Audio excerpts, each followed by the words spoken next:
یا ایہا الذین آمنوا، اے ایمان والو، اللہ کا پیغام مومنوں کے نام۔ الحمدللہ رب العالمین والصلاة والسلام علی سید المرسلین، اما بعد فاعوذ باللہ من الشیطان الرجیم، بسم اللہ الرحمن الرحیم۔ الصلاة والسلام علیک یا رسول اللہ وعلی آلک واصحابک یا حبیب اللہ، الصلاة والسلام علیک یا نبی اللہ وعلی آلک واصحابک یا نور اللہ۔ میٹھے میٹھے اسلامی بھائیوں، ماشاءاللہ ایک بار پھر اس سلسلے میں حاضر ہیں جس کا نام ہے اللہ کا پیغام مومنوں کے نام۔ آج ایک اور خوبصورت آیت قرآنی جس پہ رب عز و جل نے ہم سب سے براہ راست بات کی ہے۔ جی ہاں، یا ایہا الذین آمنوا، اے ایمان والو کہہ کر ہم سب سے بات کی ہے۔ پارہ ہے 4 سورہ آل عمران، آیت نمبر 130۔ پہلے تلاوت، پھر ترجمہ اور پھر تفسیر قرآن سے چند مدنی پھول۔ یا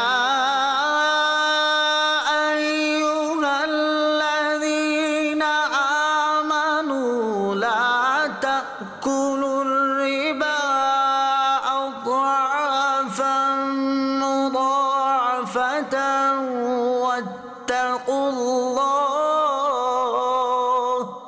واتقوا اللہ لعلکم تفلحون۔ ترجمہ کنز العرفان، اے ایمان والو دگنا در دگنا سود نہ کھاؤ اور اللہ سے ڈرو اس امید پر کہ تمہیں کامیابی مل جائے۔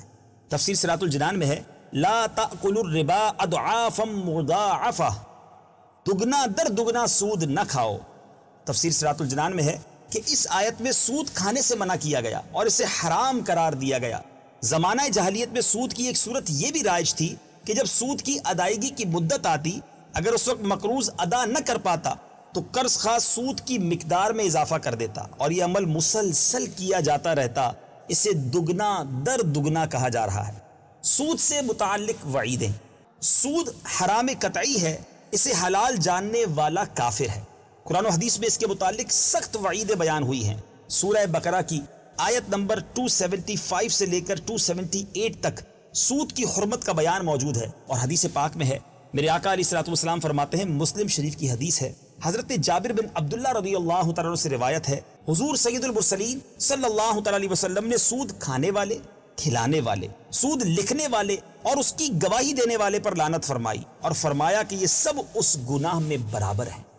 حضرت عبداللہ ابن مسعود رضی اللہ تعالیٰ عنہ سے روایت ہے کہ حضور اقدس صلی اللہ تعالیٰ علیہ وسلم نے ارشاد فرمایا، سود کا گناہ 73 درجے ہے، اور ان میں سب سے چھوٹا یہ ہے کہ آدمی اپنی ماں سے بدکاری کرے۔ اللہ اکبر، غور کیجئے کتنا بڑا گناہ ہے۔ اسی طرح ایک اور جگہ نبی پاک علیہ الصلوۃ والسلام کا ارشاد ہے، سود کا 1 درہم جو آدمی کو ملتا ہے اس کے 36 بار بدکاری کرنے سے زیادہ برا ہے۔ نارملی آج کے زمانے میں بھی سود کو اتنا برا نہیں سمجھا جاتا، مختلف ناموں سے، مختلف اسکیموں کے ذریعے مسلمان سود میں گرفتار نظر آتے ہیں۔ آج ہم سب کو سیکھنا ہے قرآن پاک کی اس آیت کے تحت کیا ہمیں حکم دیا جا رہا ہے۔ حضرت ابو ہریرہ رضی اللہ تعالیٰ سے روایت ہے کہ رسول اللہ صلی اللہ تعالیٰ علیہ وسلم نے ارشاد فرمایا، معراج کی رات میرا گزر ایک ایسی قوم پر ہوا جن کے پیٹ گھروں کی مانند بڑے تھے، ان میں سانپ تھے کہ باہر سے نظر آ رہے تھے۔ میں نے جبریل امین علیہ السلام سے ان لوگوں کے بارے میں دریافت فرمایا تو انہوں نے عرض کی، یہ وہ لوگ ہیں جو سود کھاتے تھے۔ اس آیت سے یہ بھی معلوم ہوا کہ گناہ کبیرہ کر لینے سے آدمی ایمان سے خارج نہیں ہوتا، کیونکہ یہاں سود کی حرمت بیان کرتے ہوئے سود کی مذمت تو بیان کی گئی ہے، مگر لوگوں سے اے ایمان والو کہہ کر خطاب کیا گیا ہے۔ مدنی چینل کے ناظرین، بڑی غور طلب بات ہے، سود کی کتنی تباہ کاری ہے، کتنا بڑا گناہ ہے، اور قرآن واضح ہمیں سمجھا رہا ہے۔ اے کاش ہم سمجھنے والے بن جائیں اور اس حرام کام سے محفوظ ہو جائیں۔ یاد رہے کہ سود کا کاروبار، اللہ اکبر، ایک اور جگہ اللہ تعالیٰ قرآن مجید میں ارشاد فرماتا ہے، فَإِن لَمْ تَفْعَلُوا فَأْذَنُوا بِحَرْبٍ مِّنَ اللَّهِ وَرَسُولِهِ۔ ترجمہ کنز ایمان، پھر اگر ایسا نہ کرو تو یقین کر لو اللہ اور اللہ کے رسول سے لڑائی کا۔ گویا سود کا کام کرنا اللہ اور اس کے رسول سے لڑائی ہے۔ کیا اللہ اور اس کے رسول سے لڑائی کر کے کوئی جیت سکتا ہے؟ ہارنا، بربادی، تباہ ہونا اس کا مقدر ہے۔ دنیا میں کئی خاندان کئی بزنس مین اجڑتے دیکھے ہیں جنہوں نے سود کا کاروبار کیا. اور اگر دنیا میں کچھ نہیں بھی ہوتا تو آخرت کا عذاب تو ہے نا, اس کا جواب ہم کیسے دے سکیں گے؟ احادیث کرام میں ہم نے سود کی مذمت تو سنی, اب سود خور جو ہوتا ہے وہ کن کن اور برائیوں میں گرفتار ہو جاتا ہے کہ سود خور حاسد بن جاتا ہے. اس کی تمنا یہ ہو جاتی ہے کہ قرض لینے والا نہ تو کبھی پھلے پھولے نہ ہی ترقی کرے, کیونکہ جب وہ پھلے پھولے گا ترقی کرے گا تو اس کی آمدنی تباہ ہو جائے گی, کیونکہ جس نے اس سے سود پر قرضہ لیا ہے وہ ترقی کرے گا تو قرضہ اتار دے گا, اور قرضہ اتار دے گا تو اس کی آمدنی ختم ہو جائے گی, اور یہی حسد اسے کہیں کا نہیں چھوڑتا. ماہ نبوت منبع جود و سخاوت صلی اللہ تعالی علیہ وسلم کا فرمان عالی شان ہے, حسد سے بچتے رہو, کیونکہ حسد نیکیوں کو اس طرح کھا جاتا ہے جس طرح آگ لکڑیوں کو کھا جاتا ہے. اسی طرح سود خور بے رحم ہو جاتا ہے, سود خور کے دلوں سے رحم نکل جاتا ہے, اسے کسی پر ترس نہیں آتا, مجبور سے مجبور شخص اس کے آگے ایڑیاں رگڑتا ہے, اور اگر وہ سر کی ٹوپی اتار کر اس کے پاؤں پر رکھ دے پھر بھی اسے رحم نہیں آتا, کیونکہ سود نے اس کے قلب کو کالا کر دیا ہے, اور وہ ہر ایک کی مالی مدد سود ہی کی خاطر کرتا ہے, اور اسی طرح قرض دینے کے اس عظیم اجر و ثواب سے بھی محروم ہو جاتا ہے, جس کی جیسا کہ بیان ہوا قرض دینے والے سے اللہ عز و جل کس قدر راضی ہوتا ہے, قرض دینے سے اس کے حبیب علیہ الصلوۃ والسلام کیسے راضی ہوتے ہیں, قرض دینے سے کس قدر مسلمانوں کی خیر خواہی ہوتی ہے, قرض دینے سے مسلمان کس قدر خوش ہو جایا کرتا ہے, چونکہ سود کی لعنت اس کے اوپر پڑ گئی, اب یہ کسی کو اللہ کی رضا اور اخروی ثواب کی خاطر قرض دینے کے لیے تیار نہیں ہوتا, بلکہ جسے بھی قرض دیتا ہے سود کے نام پر دیتا ہے. اللہ کے حبیب علیہ الصلوۃ والسلام کا فرمان ہے, جو لوگوں پر رحم نہیں کرتا اللہ عز و جل اس پر رحم نہیں فرماتا. اللہ ہمیں رحم دلی نصیب فرمائے, مسلمانوں کی مدد کرنے والا بنائے, اور سود کی لعنت سے ہم سب کی جان چھڑا دے. سود کا علاج کیا ہے, آئیے وہ بھی سن لیتے ہیں. پہلا علاج یہ ہے کہ لمبی امیدوں سے کنارہ کشی کی جائے. میٹھے میٹھے اسلامی بھائیوں, سب سے پہلے لمبی امیدوں سے اپنے دامن کو پاک کرنے کی ضرورت ہے. کہ ایک بار حضرت سیدنا ابو سعید خدری رضی اللہ تعالیٰ عنہ سے مروی ہے کہ حضرت سیدنا اسامہ بن زید رضی اللہ تعالیٰ عنہ نے حضرت زید بن ثابت رضی اللہ تعالیٰ عنہ سے ایک لونڈی 100 دینار میں خریدی اور 1 مہینے کا ادھار لیا. پیارے آقا علیہ السلام نے اس کے بارے میں ارشاد فرمایا, کیا تم اسامہ پر تعجب نہیں کرتے جس نے 1 مہینے کے ادھار پر لونڈی خریدی ہے؟ اس نے تو لمبی امید باندھ رکھی ہے.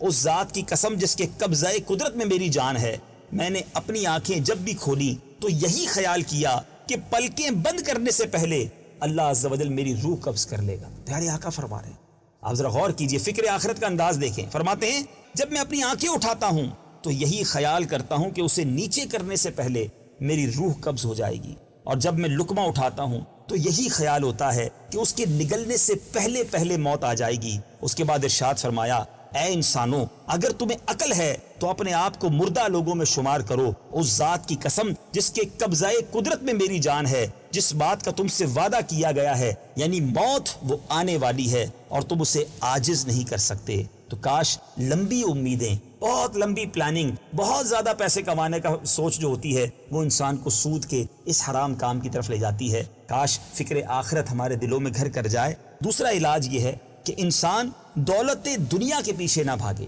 اب دنیاوی دولت کی محبت دلوں میں نہ آئے, کیونکہ اس نے برباد کر دیا ہے. ہم اپنے معاشرے کو دیکھتے ہیں کہ دولت مند جو ہے وہ دولت کے پیچھے آنکھیں بند کیے دوڑا ہی جا رہا ہے. اسے اس بات سے کوئی غرض نہیں ہے کہ سود کی عمارت کھڑا ہو کر میں جتنا بھی اونچا نظر آ رہا ہوں اور یہ دولت کیسی کمائی ہے, بلکہ اس کی تو خواہش یہ ہوتی ہے کسی طرح اور دولت مل جائے. آج آپ کو کئی ایسے لوگ ملیں گے, جب ان سے پوچھے کہ آپ دولت مندوں کے پیچھے کیوں بھاگتے ہیں تو کہیں گے بھائی آپ کو نہیں پتا کہ دولت کتنی ضروری ہے. ساری عزت دولت ہی کی تو وجہ سے ہے, شہرت بھی دولت ہی کے سبب ملتی ہے. اللہ کرے ہمیں آخرت کی فکر نصیب ہو جائے. اور تیسرا علاج یہ ہے کہ بندہ قناعت اختیار کرے. حضرت عبداللہ ابن عمر رضی اللہ تعالیٰ عنہ فرماتے ہیں, شفیع المذنبین جناب محمد رسول اللہ صلی اللہ تعالیٰ علیہ وسلم نے ارشاد فرمایا, کامیاب ہو گیا جو مسلمان ہو اور بقدر کفایت رزق دیا گیا اور اللہ نے اسے دیے ہوئے پر قناعت دی. سبحان اللہ. حضرت ابو ہریرہ رضی اللہ تعالیٰ سے مروی ہے کہ تاجدار رسالت صلی اللہ تعالیٰ علیہ وسلم کی دعا تھی, اللہم اجعل رزق آل محمد قوتا, اے اللہ محمد کے گھر والوں کی روزی بقدر ضرورت مقرر فرما. سبحان اللہ. اس آیت سے کیا خوبصورت میسج ملتا ہے. اللہ ہمیں حسد کی بیماری سے دور فرمائے, رحم دلی نصیب فرمائے, مسلمانوں کا بھلا سوچنا نصیب فرمائے, فقط حلال کمانے کی توفیق نصیب فرمائے, بہت لمبی امیدیں اور دولت کے پیچھے بھاگنے کی ان نحوستوں سے محفوظ فرمائے.